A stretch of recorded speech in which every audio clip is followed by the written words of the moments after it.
સમાન વિદ્યુત ક્ષેત્રમાં રહેલા નળાકાર આકારના બંધ પૃષ્ઠ સાથે સંકળાયેલ વિદ્યુત ફ્લક્સની ગણતરી કરો. અહીંયા સમાન વિદ્યુત ક્ષેત્ર ઈ જે ડાબી બાજુથી જમણી બાજુ તરફ છે, એટલે ડાબી બાજુએ ધન વિદ્યુત ભારિત પ્લેટ અને જમણી બાજુએ ઋણ વિદ્યુત ભારિત પ્લેટ રાખેલી હોય તો આ બંને પ્લેટો વચ્ચેના અવકાશમાં સમાન વિદ્યુત ક્ષેત્ર ધન પ્લેટથી ઋણ પ્લેટની દિશામાં હોય. એટલે અહીંયા સમાન વિદ્યુત ક્ષેત્ર ડાબી બાજુથી જમણી બાજુ તરફ દર્શાવેલું છે. એનો મતલબ ડાબી બાજુએ ધન પ્લેટ હશે, જમણી બાજુએ ઋણ પ્લેટ, ઋણ વિદ્યુત ભારિત પ્લેટ હશે. આવા સમાન વિદ્યુત ક્ષેત્રમાં એક નળાકાર આકારનો બંધ પૃષ્ઠ, નળાકાર આકારનું બંધ પૃષ્ઠ જે આપણા માટે ગાઉસિયન પૃષ્ઠ છે. આપણે આગળના લેક્ચરોમાં ચર્ચા કરી છે કે ગાઉસનું પ્રમેય વાપરવું હોય તો ફરજિયાત બંધ પૃષ્ઠ લેવું પડે. આ બંધ પૃષ્ઠ એટલે ગાઉસિયન પૃષ્ઠ. તો અહીંયા આપણે ગાઉસિયન પૃષ્ઠ તરીકે નળાકાર આકારનું બંધ પૃષ્ઠ લીધેલું છે, પોલો પાઇપ નહીં. પોલા પાઇપ જેવું પણ એના જે બંને છેડાઓ છે એ પણ પેક, આવું નળાકાર આકારનું બંધ પૃષ્ઠ લીધેલું છે. અને આ નળાકારની જે અક્ષ છે એ વિદ્યુત ક્ષેત્રને સમાંતરે છે.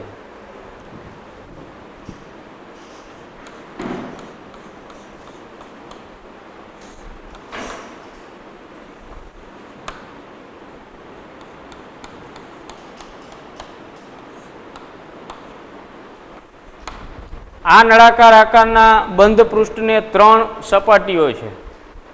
એ 3 સપાટીઓ કઈ કઈ તો 2 વર્તુળાકાર આડછેદ, કારણ કે બંધ નળાકાર છે, અને એક એની જે વક્ર સપાટી છે. તો એક વર્તુળાકાર આડછેદને આપણે 1 નંબર વડે દર્શાવેલો છે. આ બીજા વર્તુળાકાર આડછેદને 2 નંબર વડે દર્શાવેલ છે, અને નળાકારની જે વક્ર સપાટી છે એને 3 નંબર વડે દર્શાવેલ છે. હવે આપણે આ 3 સપાટીઓમાંથી બહાર આવતા ફ્લક્સ મેળવી એ ત્રણેયનો સરવાળો કરવો છે. એટલે આ સમગ્ર નળાકાર સાથે સંકળાયેલ ફ્લક્સ આપણને મળે. તો આ નળાકારના જે બંને વર્તુળાકાર આડછેદો છે એના ક્ષેત્રફળો સરખા હશે. ધારો કે આ પહેલા આડછેદનું ક્ષેત્રફળ S1, આ બીજો આડછેદ એનું ક્ષેત્રફળ S2, તો S1 બરાબર S2 થશે. પરંતુ S1 vector is not equal to S2 vector. બંને વર્તુળાકાર આડછેદના ક્ષેત્રફળના મૂલ્યો સરખા હશે, પરંતુ એની દિશા સરખી હશે નહીં. આ બાજુનો જે 1 નંબરનો વર્તુળાકાર આડછેદ છે એનો ક્ષેત્રફળ સદિશ સપાટીને લંબ અંદરથી બહાર આ દિશામાં છે. આ બાજુનો જે વર્તુળાકાર આડછેદ છે નળાકાર પૃષ્ઠનો એનો ક્ષેત્રફળ સદિશ સપાટીને લંબ અંદરથી બહાર એટલે આ દિશામાં છે. તો બંને વર્તુળાકાર આડછેદો જે છે, નળાકારની આ બંને વર્તુળાકાર સપાટીઓ જે છે એના ક્ષેત્રફળ સદિશો સમાન મૂલ્યના પરંતુ પરસ્પર વિરુદ્ધ દિશાના છે. એટલે ક્ષેત્રફળના મૂલ્યો સરખા છે પણ ક્ષેત્રફળ સદિશ સરખા નથી. આ વેક્ટર છે પણ મૂલ્ય બેયના સરખા છે. હવે આ 1 નંબરના વર્તુળાકાર આડછેદમાંથી બહાર આવતું flux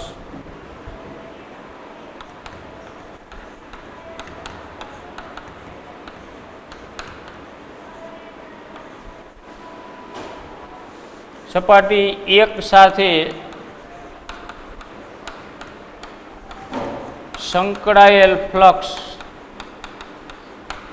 ϕ1 is equal to E vector dot S1 vector.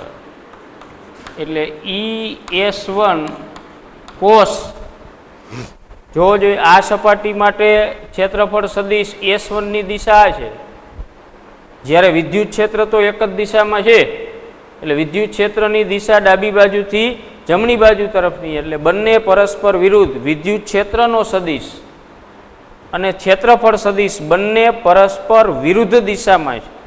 એટલે ઈ વેક્ટર અને S1 વેક્ટર વચ્ચેનો ખૂણો 180 ડિગ્રી થશે. ખ્યાલ આવ્યો?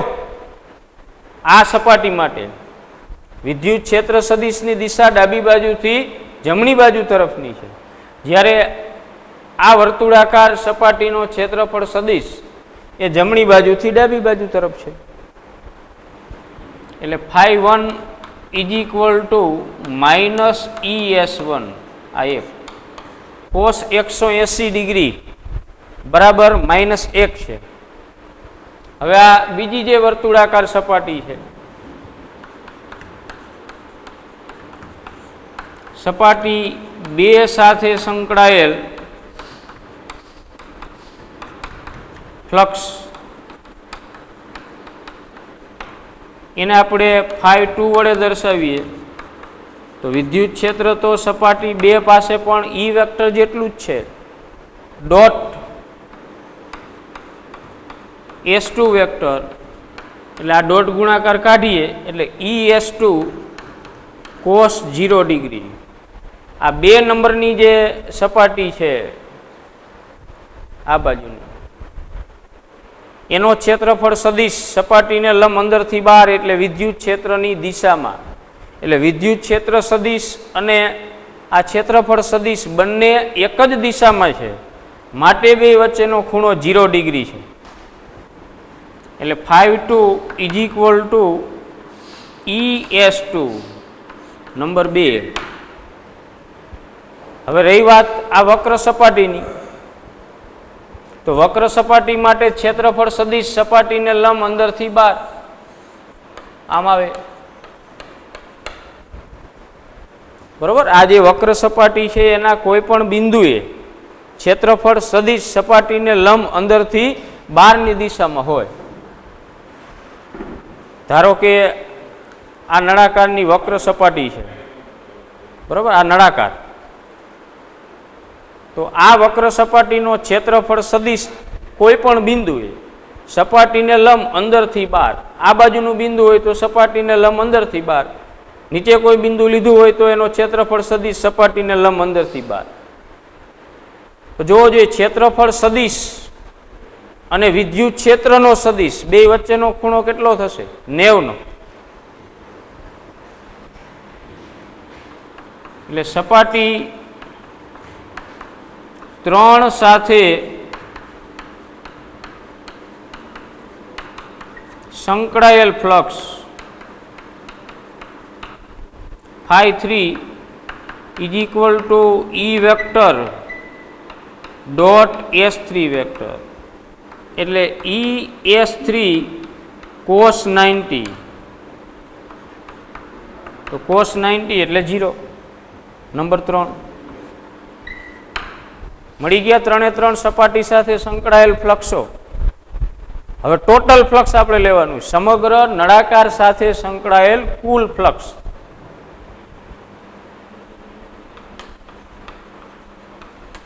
સમગ્ર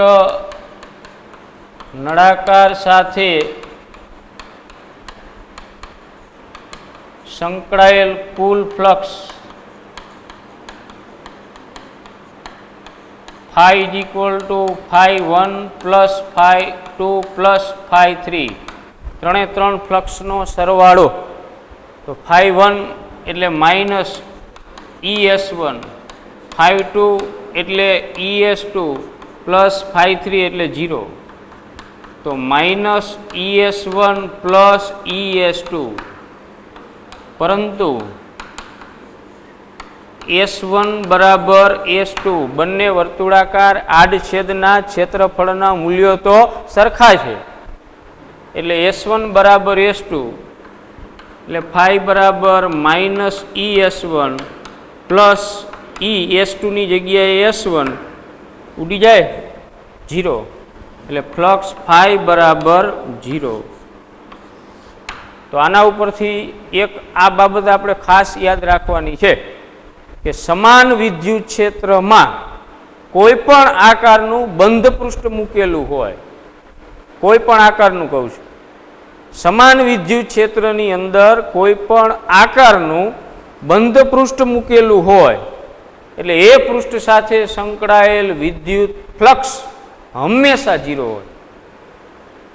બરાબર, યાદ રાખી લેવાનું છે. સમાન વિદ્યુત ક્ષેત્રમાં મૂકેલા કોઈ પણ બંધ પૃષ્ઠ સાથે સંકળાયેલ વિદ્યુત ફ્લક્સ હંમેશા 0 હોય. આ આપણે યાદ રાખવાનું છે.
હવે ગાઉસના પ્રમેયનો બીજો ઉપયોગ છે.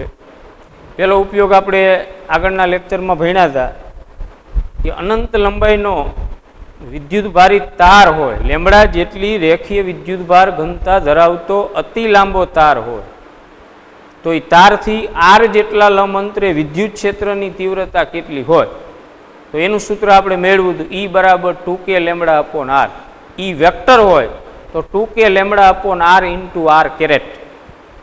હવે દ્વિપરિમાણમાં વિદ્યુતભાર પથરાયેલો હોય એટલે કે વિદ્યુતભારો એકબીજાની પાસે ગોઠવાય અને એક રેખા બનાવતા હોય, એવી એક એના ઉપર બીજી રેખા, એવી એના ઉપર એક ત્રીજી રેખા, એવી રીતે આખું એક પૃષ્ઠ બનેલું હોય વિદ્યુતભારોનું, એને વિદ્યુતભારનું પૃષ્ઠ વિતરણ કહેવાય.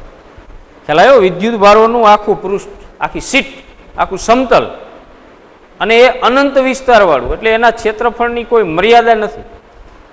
ક્ષેત્રફળ અનંત છે, લંબાઈ એની અનંત છે, આ પૃષ્ઠની પહોળાઈ અનંત છે. તો આવા વિદ્યુતભારોથી બનેલા પૃષ્ઠ વડે પૃષ્ઠને લંબરૂપે બંને બાજુએ કેટલું વિદ્યુત ક્ષેત્ર બહાર આવે છે એનું સૂત્ર આપણે મેળવવું છે.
આકૃતિમાં સિગ્મા જેટલી પૃષ્ઠ વિદ્યુતભાર ઘનતા ધરાવતા અનંત વિસ્તારના સમતલનો નાનો એવો ભાગ દર્શાવેલો છે. આવી રીતે છે આમ, પણ આમ આકૃતિમાં દર્શાવી શકાય નહીં એટલે આમ ક્રોસમાં દર્શાવેલું છે.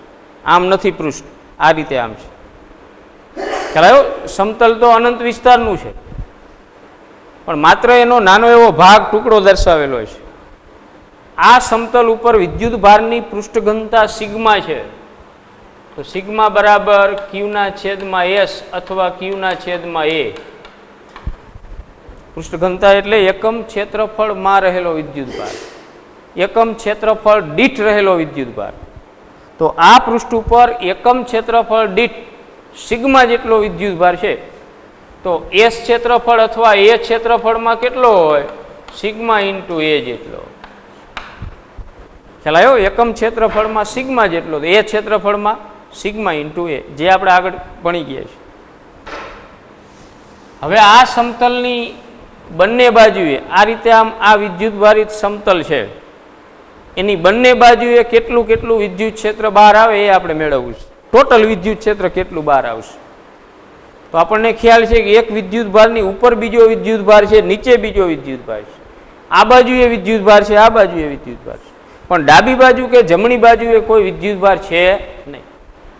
ખ્યાલ આવે? વિદ્યુતભારને ગોઠવી અને એક લાઈન, એના ઉપર બીજી લાઈન, એના ઉપર ત્રીજી, એના ઉપર ચોથી, આ રીતે આખું પૃષ્ઠ બનેલું છે. પણ વિદ્યુતભારની ડાબી બાજુએ કે જમણી બાજુએ બીજા કોઈ વિદ્યુતભારો છે નહીં, પરંતુ ઉપર નીચે આ ભાગમાં પાછળના ભાગમાં વિદ્યુતભારો છે. એટલે આ જે વિદ્યુતભાર છે એનું વિદ્યુત ક્ષેત્ર અંદરથી બહાર બંને બાજુએ નીકળશે.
અહીંયા જે ગાઉસિયન પૃષ્ઠ લેવાનું છે, ગાઉસનું પ્રમેય વાપરવા માટે ફરજિયાત ગાઉસિયન પૃષ્ઠ લેવું પડે.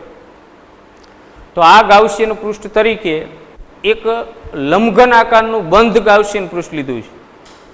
લંબઘન આકારનું બંધ ગાઉસિયન પૃષ્ઠ. તમે નળાકાર આકારનું બંધ પૃષ્ઠ પણ લઈ શકો.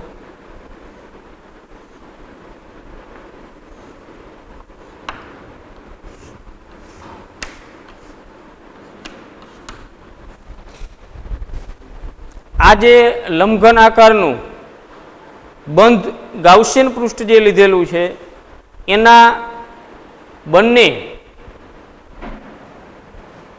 આ આડછેદો જે છે એ લંબચોરસ આકારના છે. એના ક્ષેત્રફળો સરખા, અને એ આપણે એ ધારી લઈએ. આનું ક્ષેત્રફળ એ, આ જે લંબચોરસ આકારનો આડછેદ છે એનું ક્ષેત્રફળ પણ એ જેટલું છે. જ્યારે બાકીની જે ચાર સપાટીઓ, આ ચાર, બરાબર, એક ઉપરની, એક નીચેની, એક આ બાજુની અને એક આ બાજુની, અને આ જે બંને સપાટીઓ છે એ લંબચોરસ આકારની છે, એના ક્ષેત્રફળો સમાન છે અને એ ક્ષેત્રફળ આપણે એ ધારીએ છીએ. તો આ ટાઈપનું ડસ્ટર આકારનું બંધ, બરાબર, લંબઘન આકારનું આપણે ગાઉસિયન પૃષ્ઠ લીધેલું છે. તો આને ટોટલ કેટલી સપાટી થાય? 6. એક ઉપરની, એક નીચેની 2, એક આ તમારી બાજુની 3, એક મારી બાજુની 4, અને આ 2 આડછેદ. તો આ બંને આડછેદ કેવા હશે? લંબચોરસ આકાર. એ બંને આડછેદનું ક્ષેત્રફળ સરખું. એક આડછેદનો ક્ષેત્રફળ સદિશ જે ધન એક્સ અક્ષની દિશામાં આવશે, આનો, અને આ આડછેદનો ક્ષેત્રફળ સદિશ જે ઋણ એક્સ અક્ષની દિશામાં આવશે. અને જે આ ચાર સપાટીઓ છે એના ક્ષેત્રફળ સદિશો સપાટીને લંબ અંદરથી બહારની દિશામાં હશે. હવે આ પૃષ્ઠ ઉપર તો બધો ધન વિદ્યુત ભાર જ વિતરિત થયેલો છે. એની ક્ષેત્ર રેખાઓ આમાં છે પૃષ્ઠને લંબ અંદરથી બહાર બંને બાજુ. તો આ બાજુના ભાગમાં વિદ્યુત ક્ષેત્ર આ બાજુ, અહીંયા આગળ વિદ્યુત ક્ષેત્ર આ દિશામાં. તો આ બંને જે લંબચોરસ આકારના આડછેદો છે ગાઉસિયન પૃષ્ઠના, એમાંથી બહાર આવતું ફ્લક્સ આપણે મેળવી લઈએ. બાકીની જે ચાર સપાટીઓ છે એમાંથી કોઈ ફ્લક્સ બહાર આવશે નહીં, કારણ કે ક્ષેત્રફળ સદિશ અને વિદ્યુત ક્ષેત્ર સદિશ બંને વચ્ચેનો ખૂણો 90 ડિગ્રીનો થશે. તો આ સપાટી 1 અને સપાટી 2 માંથી બહાર આવતું ફ્લક્સ એટલે કુલ ફ્લક્સ.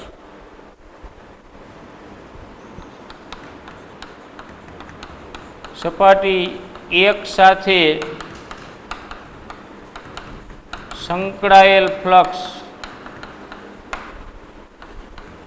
∅1 બરાબર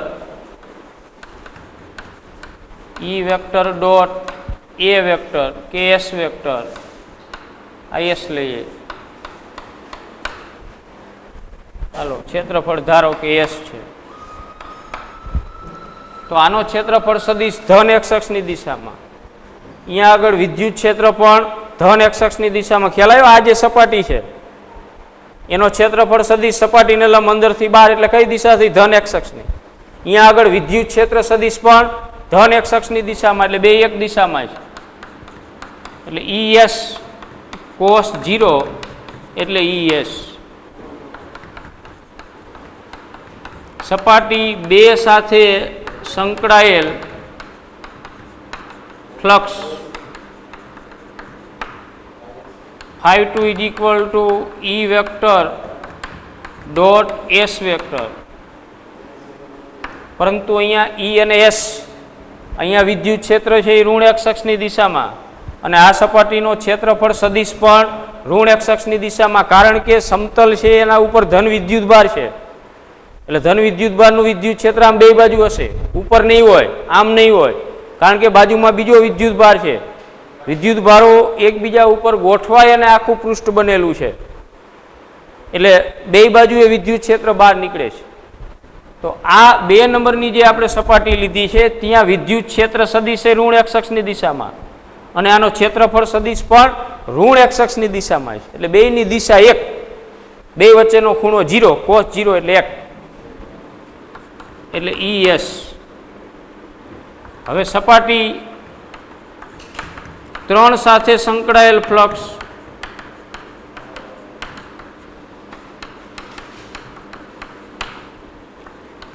∅3 ઇઝ ઇક્વલ ટુ 0, સીધું 0 મૂકી દો. શા માટે? આને આપણે સપાટી 3 કીધી છે, આ 4 4. તો એના માટે વિદ્યુત ક્ષેત્રનો સદિશ અને ક્ષેત્રફળ સદિશ બે વચ્ચેનો ખૂણો 90, એટલે એમાંથી કોઈ ફ્લક્સ બહાર આવશે નહીં. અહીંયા ગાઉસિયન પૃષ્ઠની માત્ર આ 2 સપાટીઓમાંથી જ ફ્લક્સ બહાર આવે.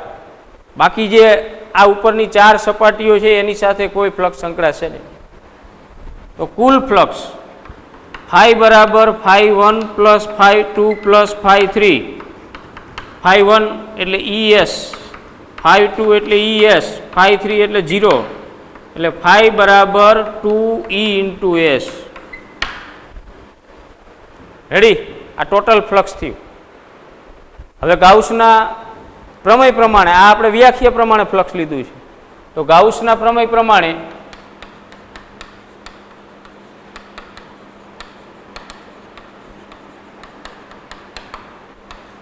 કોઈ પણ બંધ પૃષ્ઠ સાથે સંકળાયેલ ફ્લક્સ કેટલું હોય તે પૃષ્ઠ વડે ઘેરાયેલ કુલ વિદ્યુત ભાર અને એપ્સિલોન 0 ના ગુણોત્તર જેટલું. તો આપણે જે આ સમઘન લંબઘન આકારનું જે બંધ ગાઉસિયન પૃષ્ઠ લીધું છે એની અંદર કેટલો વિદ્યુત ભાર આવશે? આપણું આખું જે આ સમતલ છે એ ગાઉસિયન પૃષ્ઠની અંદર સમાઈ જાય. ધારો કે આ બોર્ડ છે એ આખું વિદ્યુત ભારિત પૃષ્ઠ હોય, આ સમગ્ર બોર્ડ ઉપર ધન વિદ્યુત ભાર આ રીતે આમ પથરાયેલો હોય,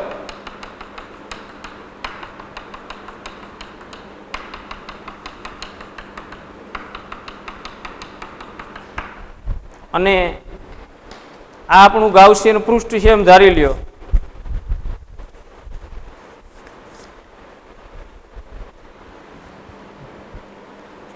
ખ્યાલ આવે છે? લંબઘન આકારનું ગાઉસિયન પૃષ્ઠ. તો આ પૃષ્ઠ વડે ઘેરાયેલ વિદ્યુત ભાર કેટલો? આખું બોર્ડ આની અંદર સમાઈ જાય છે. તમે આને લંબરૂપે દ્રષ્ટિ રાખીને જુઓ તમને કેટલો વિદ્યુત ભાર દેખાય. આ બધો વિદ્યુત ભાર છે આની અંદર આવી જાય. તો આના આડછેદનું ક્ષેત્રફળ જેટલું છે એટલા ક્ષેત્રફળમાં જેટલો આવે એટલો. ખ્યાલ આવ્યો? આટલું ક્ષેત્રફળ હોય તો આની અંદર જેટલો વિદ્યુત ભાર આવશે એટલો આ ગાઉસિયન પૃષ્ઠ વડે ઘેરાયેલ વિદ્યુતભાર થશે. સમજાણું? આની અંદર બધો વિદ્યુતભાર આવી જાય, આખું બોર્ડ આવી જાય છે? નહીં. આ મેં દોરેલો છે એ બધો વિદ્યુતભાર આવે છે? નહીં. તો આ પૃષ્ઠની અંદર કેટલો સમાય? આ પૃષ્ઠ વડે ઘેરાયેલ વિદ્યુતભાર કેટલો? તો કે આના આડછેદના ક્ષેત્રફળમાં જેટલો આવે એટલો. તો આ પૃષ્ઠના આડછેદનું ક્ષેત્રફળ તો એસ છે, તો આ એસ ક્ષેત્રફળ થયું. એસ ક્ષેત્રફળની અંદર જેટલો વિદ્યુતભાર આવે એ ગાઉસિયન પૃષ્ઠ વડે ઘેરાયેલ વિદ્યુતભાર થાય.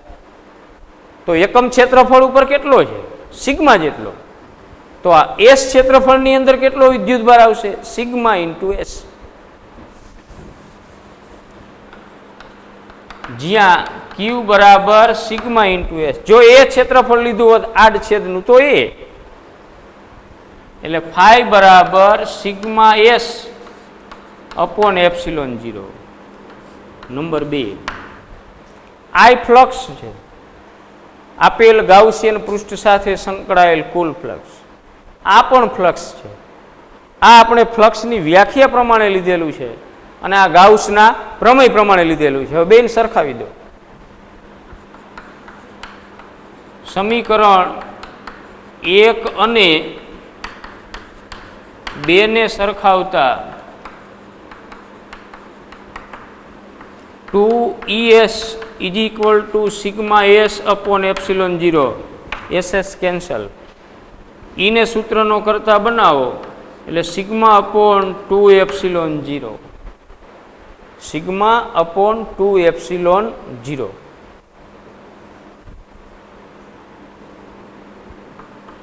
અને સદિશ સ્વરૂપે લખો તો E vector is equal to sigma upon 2 epsilon 0 into n caret. કોઈ પણ સિગ્મા જેટલી પૃષ્ઠ વિદ્યુતભાર ઘનતા ધરાવતું અનંત વિસ્તારનું પૃષ્ઠ હોય, સમતલ હોય, સીટ હોય વિદ્યુતભારની આખી, તો એને લંબ રૂપે કેટલું વિદ્યુત ક્ષેત્ર બહાર આવશે? કોઈ પણ એક બાજુએ સિગ્મા અપોન 2 એપ્સિલોન 0 જેટલું. અને આ બાજુના ભાગે લંબ રૂપે કેટલું વિદ્યુત ક્ષેત્ર બહાર આવે? એ પણ સિગ્મા અપોન 2 એપ્સિલોન 0. તો બે બાજુએ વિદ્યુત ક્ષેત્ર પૃષ્ઠને લંબ રૂપે બહાર આવશે. પૃષ્ઠને સમાંતરે કોઈ વિદ્યુત ક્ષેત્ર હશે નહીં. પૃષ્ઠને લંબ રૂપે જ વિદ્યુત ક્ષેત્ર બહાર આવશે. તો કોઈ પણ એક બાજુએ બહાર આવતા વિદ્યુત ક્ષેત્રનું મૂલ્ય કેટલું? સિગ્મા અપોન 2 એપ્સિલોન 0 જેટલું. અને આ n કેરેટ એટલે પૃષ્ઠને લંબ અંદરથી બહારની દિશાનો એકમ સદિશ. અહીંયા જો ધન x અક્ષની દિશા હોય તો i કેરેટ, આ બાજુ હોય તો માઇનસ i કેરેટ આવે. ખ્યાલ પૃષ્ઠને લંબ અંદરથી બહારની દિશાનો એકમ સદિશ છે. વિચારો જો આ ધન વિદ્યુતભારની જગ્યાએ પૃષ્ઠ ઉપર બધો ઋણ વિદ્યુતભાર વિતરિત થયેલો હોત તો, ઋણ વિદ્યુતભારની આખી સીટ હોત, આખું સમતલ હોત, પૃષ્ઠ હોત તો એની ક્ષેત્ર રેખાઓ બહારથી અંદરની દિશામાં હોત, સમતલને લંબ બહારથી અંદર, ત્યારે આ n કેરેટની દિશા કઈ થાત? પૃષ્ઠને લંબ રૂપે બહારથી અંદરની દિશામાં.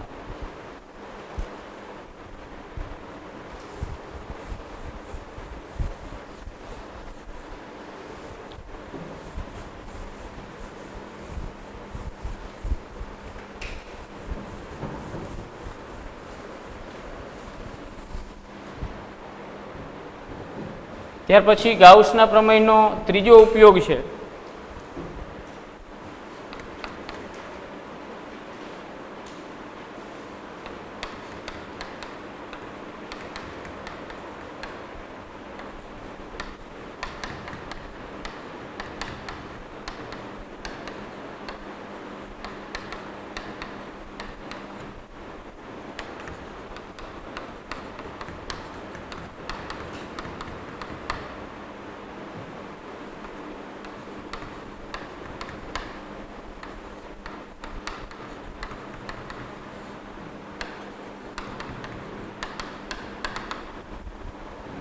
આર ત્રિજ્યાવાળા અને નિયમિત વિદ્યુતભાર વિતરણ ધરાવતા કવચ વડે ઉદ્ભવતું વિદ્યુત ક્ષેત્ર. કવચ એટલે પોલો ગોળો.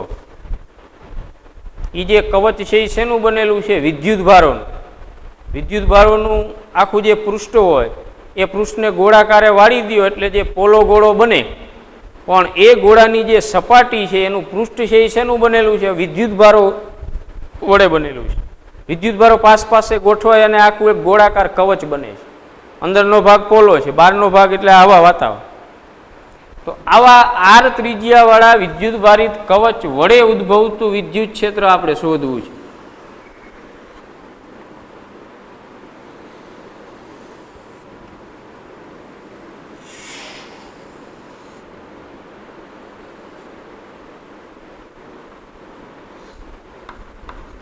કવચનું કેન્દ્ર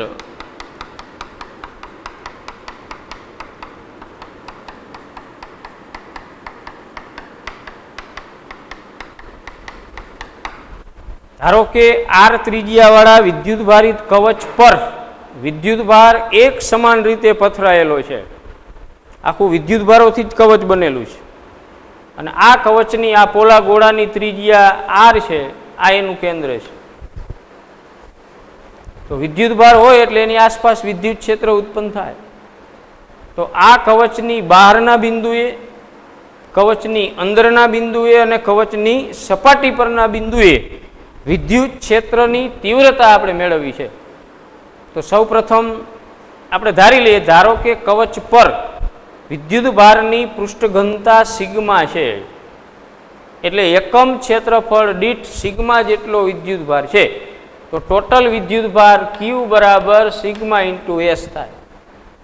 એકમ ક્ષેત્રફળમાં સિગ્મા, તો એસ ક્ષેત્રફળમાં સિગ્મા ઇન્ટુ એસ. એસ એટલે આ કવચનું ક્ષેત્રફળ 4πr².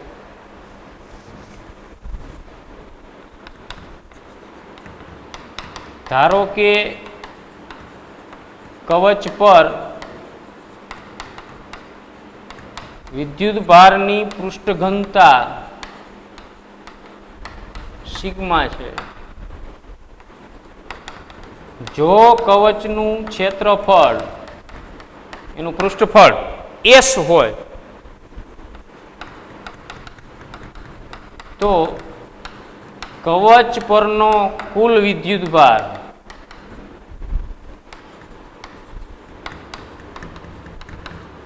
ક્યુ બરાબર sigma into S. Sigma S એટલે 4πr² થશે. તો આ કવચ ઉપરનો કુલ વિદ્યુત ભાર ક્યુ બરાબર સિગ્મા ઇન્ટુ એસ. એકમ ક્ષેત્રફળમાં સિગ્મા જેટલો વિદ્યુત ભાર હોય તો એસ ક્ષેત્રફળમાં કેટલો હોય? Sigma S. એસ એટલે ગોળાકાર કવચનું ક્ષેત્રફળ 4πr². હવે આપણે કવચની બહારના બિંદુએ વિદ્યુત ક્ષેત્ર મેળવવું છે. કવચની બહારના બિંદુએ વિદ્યુત ક્ષેત્ર. તો બહારનું બિંદુ હોય એટલે અંતર કવચની ત્રિજ્યા કરતાં મોટું હોય. તો ધારો કે કવચના કેન્દ્રથી સ્મોલ આર અંતરે આ પી બિંદુએ વિદ્યુત ક્ષેત્ર મેળવવું છે.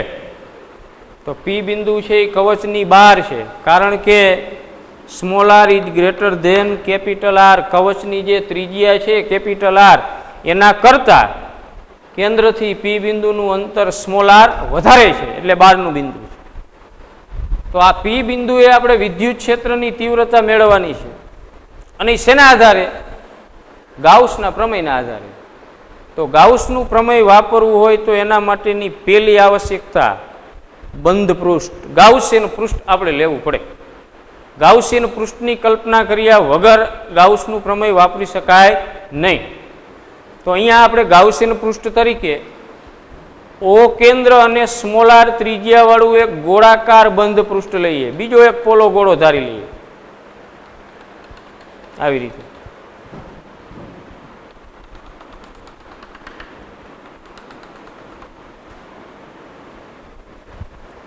બરોબર. વિદ્યુત ભારિત ગોળો તો છે જ, પોલો ગોળો છે વિદ્યુત ભાર વાળો, એની ત્રિજ્યા કેપિટલ આર છે. પણ આપણે એની ફરતે એક બીજો મોટો પોલો ગોળો વિચાર્યો છે, બેના કેન્દ્ર એક છે. તો ગાઉસિયન પૃષ્ઠ તરીકે ઓ કેન્દ્ર અને સ્મોલ આર ત્રિજ્યા વાળું એક ગોળાકાર બંધ પૃષ્ઠ આપણે કહ્યું. તો આ પૃષ્ઠના પી બિંદુ પાસે વિદ્યુત ક્ષેત્રની દિશા છે, કારણ કે કવચ ઉપર બધો ધન વિદ્યુત ભાર છે. આ રીતે તો ધન વિદ્યુત ભારનું વિદ્યુત ક્ષેત્ર સપાટીને લંબ અંદરથી બહારની દિશામાં છે. એટલે આ જે કવચ ઉપરનો ધન વિદ્યુત ભાર છે એનું વિદ્યુત ક્ષેત્ર આ દિશામાં હોય.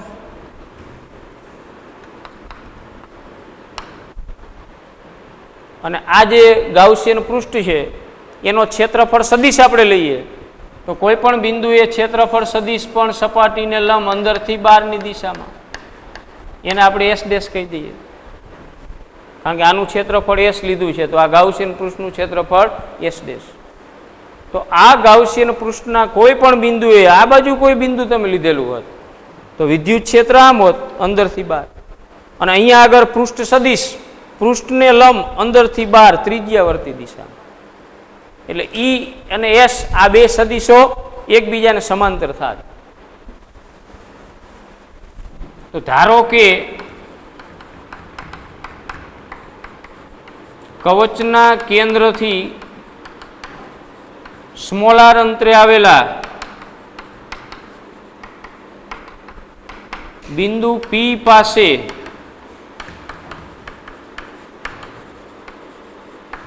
વિદ્યુત ક્ષેત્ર શોધવું છે. આ માટે હવે ગાઉસિયન પૃષ્ઠ લઈએ તો ગાઉસિયન પૃષ્ઠ તરીકે શું લેશું? ઓ કેન્દ્ર અને સ્મોલ આર ત્રિજ્યા વાળું એક ગોળાકાર ગાઉસિયન પૃષ્ઠ આપણે કલ્પીએ. તો આ ગાઉસિયન પૃષ્ઠના દરેક બિંદુએ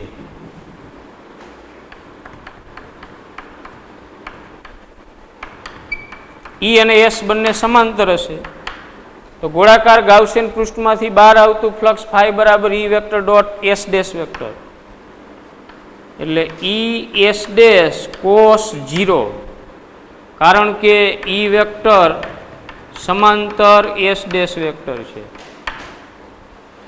ખ્યાલ આવ્યો? ગાઉસિયન પૃષ્ઠ એટલે સ્મોલ આર ત્રિજ્યાનો જે ગોળો છે, પોલો ગોળો, એની સપાટી ઉપર દરેક જગ્યાએ વિદ્યુત ક્ષેત્ર સદિશ અને ક્ષેત્રફળ સદિશ બે સમાંતર છે, સપાટીને લંબ અંદરથી બહારની દિશામાં છે. એટલે ખૂણો 0. તો ફ્લક્સ ફાઈ બરાબર ઈ એસ ડેશ. ઈ એસ ડેશ એટલે ક્ષેત્રફળ પણ કોનું? ગાઉસિયન પૃષ્ઠનું. તો ગાઉસિયન પૃષ્ઠનું ક્ષેત્રફળ 4πr². ખ્યાલ આવ્યો? સ્મોલ આર એ ગાઉસિયન પૃષ્ઠની ત્રિજ્યા છે, કેપિટલ આર એ તો વિદ્યુત ભારિત કવચની ત્રિજ્યા છે. તો આટલું ફ્લક્સ મળ્યું. હવે ગાઉસના પ્રમેય પ્રમાણે ફ્લક્સ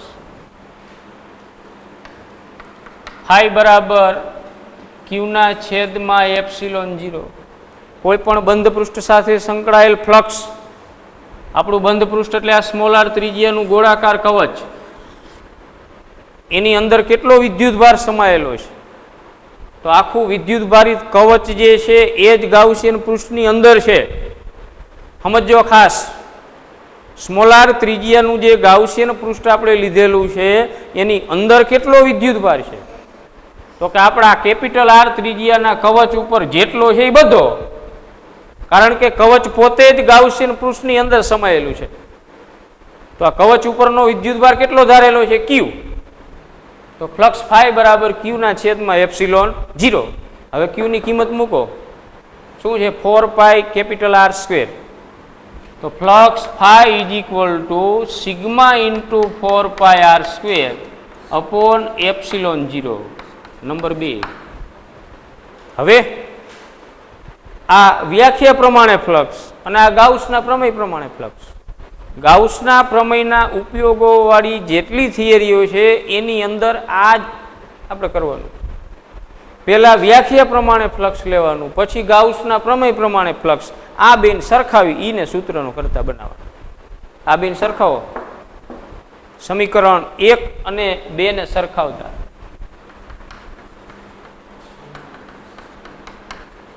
એક અને 2 ને સરખાવતા ચાલો જોઈએ. E into 4πr². આ બાજુ sigma into 4π capital r² upon epsilon 0. ઉડતું હોય ઉડાડી દો બે બાજુ. 4π. હવે તો ઈ બરાબર sigma upon epsilon 0 capital r² upon આ સ્મોલ r² આવી જાય નીચે. આ આર ત્રિજ્યા અને સિગ્મા જેટલી પૃષ્ઠ વિદ્યુતભાર ઘનતા ધરાવતા કોઈ પૃષ્ઠ વડે, કોઈ કવચ વડે કવચની બહારના બિંદુએ વિદ્યુત ક્ષેત્રની તીવ્રતા છે. E બરાબર sigma upon epsilon 0 capital R square upon small R square. હવે આને સદિશ સ્વરૂપે રાખો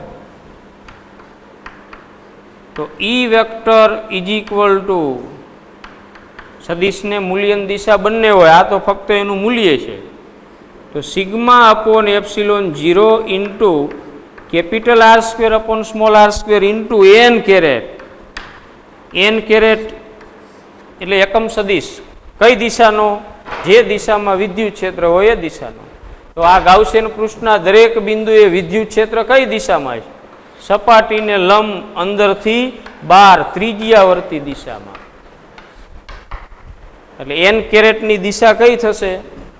પૃષ્ઠને લંબ અંદરથી બહાર ત્રિજ્યાવર્તી. ધારો કે આ કવચ ઉપર ઋણ વિદ્યુતભાર વિતરિત થયેલો હોત તો ઋણ વિદ્યુતભાર હોય તો એનું વિદ્યુત ક્ષેત્ર બહારથી અંદરની દિશામાં હોય, સપાટીને લંબ બહારથી અંદરની દિશામાં. તો અહીંયા એન કેરેટની જગ્યાએ માઇનસ એન કેરેટ આવે. તો વિદ્યુત ભારિત કવચની બહારના બિંદુએ વિદ્યુત ક્ષેત્રની તીવ્રતાનું સૂત્ર છે. પણ આ જ સૂત્ર વિદ્યુત ભારના સંદર્ભમાં લેવું હોય, આપણે સિગ્માના સંદર્ભમાં લીધું છે, પણ સિગ્માની જગ્યાએ ક્યુના ફોર્મમાં રાખવું હોય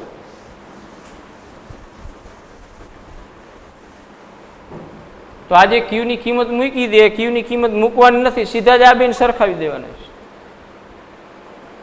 આ બેન સરખાવો જોઈએ તો શું થશે? E ઇન્ટુ 4 પાઈ આર સ્ક્વેર બરાબર ક્યુના છેદમાં એપ્સિલોન 0. ઈને સૂત્રનો કરતા બનાવો એટલે 1 અપોન 4 પાઈ એપ્સિલોન 0 ક્યુ અપોન આર સ્ક્વેર. રેડી? ઈને સૂત્રનો કરતા બનાવ્યો 4 પાઈ આર સ્ક્વેર આ બાજુ આવ્યા, પણ એમાં 4 પાઈ એપ્સિલોન 0 ને ભેગા કરી દીધા, આર ને અલગ રાખ્યા છે. તો આ 1 અપોન 4 પાઈ એપ્સિલોન 0 જેને આપણે શું કહીએ છીએ? કુલંબ અચળાંક કે. એટલે E ઇઝ ઇક્વલ ટુ કે Q upon R square. MCQ માટે શોર્ટ ફોર્મ આ યાદ રાખવાનું છે. ખ્યાલ આવ્યો? ક્યુ વિદ્યુતભાર ધરાવતું ગોળાકાર કવચ હોય ત્યારે કવચની બહારના બિંદુએ વિદ્યુત ક્ષેત્ર કેટલું? તો કે ક્યુ અપોન આર સ્ક્વેર. તો આ સૂત્ર તો કેનું હતું? કોઈ બિંદુવત વિદ્યુતભાર ક્યુ હોય તો એ બિંદુવત વિદ્યુતભાર ક્યુ થી આર અંતરે વિદ્યુત ક્ષેત્ર E બરાબર K Q upon R square. તો આ બિંદુવત વિદ્યુતભારના વિદ્યુત ક્ષેત્રનું સૂત્ર જ થયું. તો આના માટે આપણે એવું યાદ રાખશું, જ્યારે કોઈ કવચની બહારના બિંદુએ વિદ્યુત ક્ષેત્ર મેળવવું હોય, આ આર ત્રિજ્યા અને ક્યુ વિદ્યુતભાર ધરાવતું કવચ, એના ઉપરનો વિદ્યુતભાર ક્યુ, તો અહીંયા આર અંતરે પી બિંદુએ વિદ્યુત ક્ષેત્ર તમારે મેળવવું હોય ત્યારે કવચ ભૂલી જાઓ. એ કવચનો બધો વિદ્યુતભાર જાણે કે એના કેન્દ્રમાં કેન્દ્રિત થયેલો છે. આ બધો વિદ્યુતભાર ક્યાં ધાર લેવાનો? એના કેન્દ્રમાં. તો હવે કેન્દ્રમાં કયું વિદ્યુતભાર છે? તો સ્મોલ આર અંતરે વિદ્યુત ક્ષેત્ર કેટલું? કે ક્યુ અપોન આર સ્ક્વેર.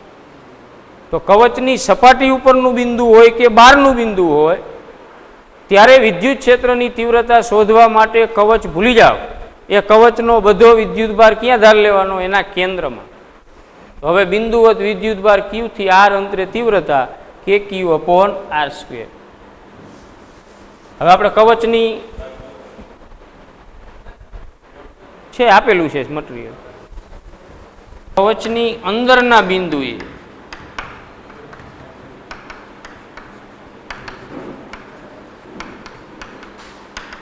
અંદરનું બિંદુ હોય એટલે R is less than capital R. ધારો કે આ વિદ્યુત ભારિત ગોળાકાર કવચ આપણું,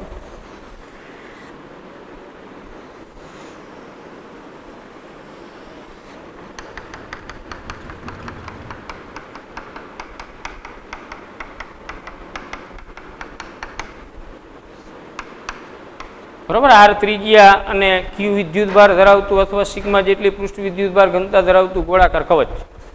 હવે એની અંદરના બિંદુએ કવચના કેન્દ્રથી સ્મોલ આર અંતરે આવેલ બિંદુ પી, આ વખતે small R is less than capital R, કવચની ત્રિજ્યા કરતાં અંતર ઓછું તો જ અંદરનું બિંદુ કહેવાય. અહીંયા વિદ્યુત ક્ષેત્ર લેવું છે. વિદ્યુત ક્ષેત્ર શોધવા માટે આપણે ગાઉસિયન પૃષ્ઠ, બંધ પૃષ્ઠ લેવું પડે. તો અહીંયા બંધ પૃષ્ઠ તરીકે ઓ કેન્દ્ર અને સ્મોલ આર ત્રિજ્યાવાળું ગોળાકાર પૃષ્ઠ લઈએ. સમજાણું? જે આપણું આ કેપિટલ આર ત્રિજ્યાવાળું વિદ્યુત ભારિત કવચ છે એની અંદર એક બીજું નાનું કવચ લીધું છે ગાઉસિયન પૃષ્ઠ તરીકે. તો આ ગાઉસિયન પૃષ્ઠ વડે ઘેરાયેલ કુલ વિદ્યુત ભાર કેટલો? વિદ્યુત ભાર ક્યાં છે? ગાઉસિયન પૃષ્ઠ ઉપર છે કે આ કેપિટલ આર ત્રિજ્યાના કવચ ઉપર છે? કવચ ઉપર. એની અંદર આ સ્મોલ આર ત્રિજ્યાનું ગોળાકાર ગાઉસિયન પૃષ્ઠ લીધું છે. તો આ સ્મોલ આર ત્રિજ્યાના ગાઉસિયન પૃષ્ઠની અંદર વિદ્યુત ભાર છે કે બહાર છે? બહાર. તો ગાઉસિયન પૃષ્ઠ વડે ઘેરાતો કુલ વિદ્યુત ભાર Q બરાબર 0, માટે ફ્લક્સ ફાઈ બરાબર 0. એટલે અંદરના બિંદુએ વિદ્યુત ક્ષેત્ર હંમેશા શૂન્ય. બરોબર? વિદ્યુત ભારિત કવચ હોય એટલે અંદરના બિંદુએ આખું વીંચીને વિદ્યુત ક્ષેત્ર શૂન્ય મૂકી દેવાનું છે. અને બીજી રીતે આમ પણ તમે વિચારી શકો, આ જે ધન વિદ્યુત ભાર છે એનું વિદ્યુત ક્ષેત્ર તો આમ બે બાજુ બહાર નીકળે, અંદર અને બહાર, આ રીતે જોવો જોઈએ. તો અંદરના કોઈ પણ બિંદુએ વિદ્યુત ક્ષેત્ર શું થશે?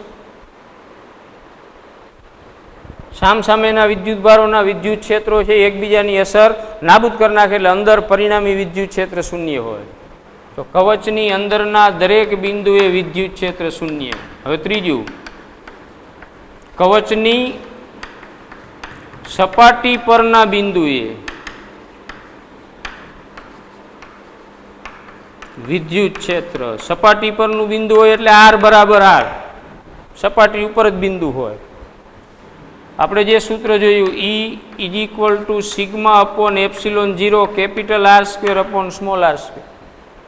બરોબર? બહારના બિંદુ. તો સપાટી ઉપર બિંદુ હોય એટલે અંતર કેટલું થાય? સ્મોલ આર બરાબર કેપિટલ આર. તો અહીંયા કેપિટલ આર મૂકો, આર સ્ક્વેર ઉડી જાય, એટલે E બરાબર સિગ્મા અપોન એપ્સિલોન 0. આમ પણ લખી શકાય. અને સપાટી ઉપરના બિંદુએ વિદ્યુત ક્ષેત્ર શોધવા માટે E બરાબર KQ upon capital R square. બધો વિદ્યુત ભાર કેન્દ્રમાં ધાર લેવાનો, સપાટી ઉપરનું બિંદુ હોય કે બહારનું હોય. બરોબર? બધો વિદ્યુત ભાર કેન્દ્રમાં ધારી લ્યો એટલે સપાટી ઉપરના બિંદુનું કેન્દ્રથી અંતર કેટલું થાય? Capital R. તો કવચનો બધો વિદ્યુત ભાર કેન્દ્રમાં હોય તો સપાટી ઉપર વિદ્યુત ક્ષેત્ર KQ upon capital R square, બિંદુવત વિદ્યુત ભાર વાળું સૂત્ર. અંદર 0, સપાટી ઉપર KQ upon capital R square, બહારના ભાગે KQ અપોન આર સ્ક્વેર. પણ અંતર બદલાઈ જાય, સપાટી ઉપર હોય તો ત્રિજ્યા જેટલું અંતર થાય અને બહારનું બિંદુ હોય તો જે આપેલું હોય તે. હવે કવચનું વિદ્યુત ક્ષેત્ર અંતરની સાથે કઈ રીતે બદલાય એ દર્શાવતો વિદ્યુત ક્ષેત્ર વિરુદ્ધ અંતરનો ગ્રાફ. તો વિદ્યુત ભારિત કવચ માટે E વિરુદ્ધ R નો ગ્રાફ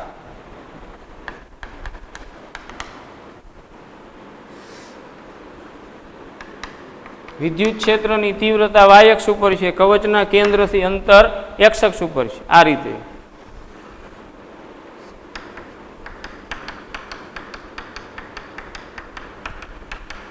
ચલો, કવચના કેન્દ્ર પાસે અંતર 0, વિદ્યુત ક્ષેત્ર પણ અંદર બધી જગ્યાએ 0 જોઈએ ને, સમગ્ર કવચની અંદર 0. તો અહીંયા ઉગમ બિંદુએ R એ 0 છે, વિદ્યુત ક્ષેત્ર E પણ 0 છે. હવે અંતર વધારતા જાઓ, કેન્દ્રથી આપણે અંતર વધારીએ, x આમ વધારીએ, પણ y આમ વિદ્યુત ક્ષેત્ર વધશે. વિદ્યુત ક્ષેત્ર તો 0 નું 0 જ રહેશે. ક્યાં સુધી? સપાટી સુધી.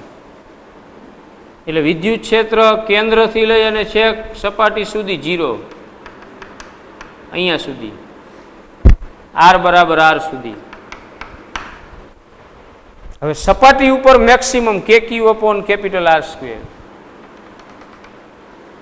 ત્યાર પછી બહારના ભાગે તો બારના ભાગે ઈ બરાબર K Q upon small R square, એટલે ઈ જ proportional to 1 upon R square, K અને ક્યુ અચળ. અંતરના વર્ગના વ્યસ્ત પ્રમાણમાં બહાર જેમ જાઓ કવચની એમ વિદ્યુત ક્ષેત્ર કે ક્યુ અપોન આર સ્ક્વેર પ્રમાણે બદલાય, એટલે અંતરના વર્ગના વ્યસ્ત પ્રમાણમાં, એટલે આ રીતે. એટલે ઈ જ proportional to 1 upon R square, અંદરના ભાગમાં 0 અને સપાટી ઉપર મેક્સિમમ, આ ઈ મેક્સિમમ છે. પડી સમજણ? કેન્દ્ર પાસે 0 અને આ 0 ક્યાં સુધી દે? તો કે અંતર વધારતા જઈએ પણ વિદ્યુત ક્ષેત્ર તો 0નું 0 છે સપાટી સુધી. એટલે કેન્દ્રથી અંતર વધશે પણ વિદ્યુત ક્ષેત્ર વધશે નહીં, એ તો 0નું 0. એક્સયામ વધે અંતર, વાયયામ એટલે વિદ્યુત ક્ષેત્ર એ 0નું 0. પણ સપાટી ઉપર આવીએ સ્મોલ આર બરાબર કેપિટલ આર, ત્યારે વિદ્યુત ક્ષેત્ર મેક્સિમમ થઈ જાય, આ મેક્સિમમ. અને બહારના ભાગે, તો બહારના ભાગે અંતરના વર્ગના વ્યસ્ત પ્રમાણમાં. આ યાદ રાખવાનું છે. વિદ્યુત ભારિત કવચનું વિદ્યુત ક્ષેત્ર કેન્દ્રથી અંતરની સાથે કઈ રીતે બદલાય. ખ્યાલ આવ્યો? અહીંથી અહીંયા સુધી 0, પછી આ મેક્સિમમ, પછી બહારના ભાગમાં અંતરના વર્ગના વ્યસ્ત પ્રમાણમાં. ચાલો અહીંયા પૂરું કરીએ છીએ.